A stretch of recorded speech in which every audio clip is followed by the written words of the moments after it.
Advait and today I made this Tadpole at Robofun Lab Ahmedabad. The components are smart hub, motor, axle, gears and many more.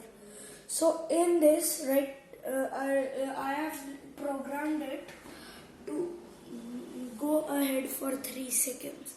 So right now it's a tadpole without legs.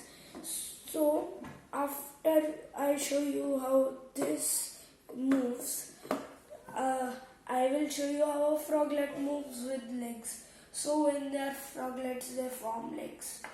So right now this is not moving because it does not have any legs. But now we attach the legs.